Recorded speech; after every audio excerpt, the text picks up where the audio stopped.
नमस्कार दोस्तों, दूधिया गोराई जो कि प्रमोद प्रेमी यादव का ये सॉन्ग है फिर तहलका मचा रहा है। दोस्तों खेसारी लाल यादव के विरोध में गाए थे, जो कि आप लोग देख सकते हैं। दोस्तों बताने वाले हैं वीडियो पे अंत तक बने रहेगा। फिर ये विरोधी गाना आया है कि कैसा गाना आया है, खेसारी लाल पे है या किसी और पे। दोस्तों बता दें कि ये दूधिया गोराई जो एल्बम था दोस्तों, ये एक बहुत ही अच्छा एल्बम है। दोस्तों जैसे निकला था झरता खेसरिया ए राजा जी, कुछ विवादित सॉन्ग था। तो प्रमोद प्रेमी यादव तो विवाद में नहीं रहते हैं, लेकिन दोस्तों इनको विवाद में ला दिया जाता है दोस्तों।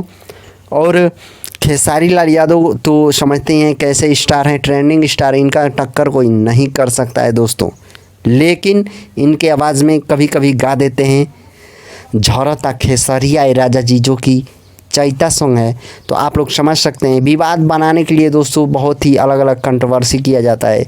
तो दोस्तों ये सॉन्ग जो है आप लोग देख सकते हैं। वीडियो अच्छा लगा तो लाइक कीजिए, चैनल को सब्सक्राइब कर दीजिए, संगीत हिट न्यूज़ को ज़्यादा से ज़्यादा वीडियो शेयर कर दीजिए। धन्यवाद।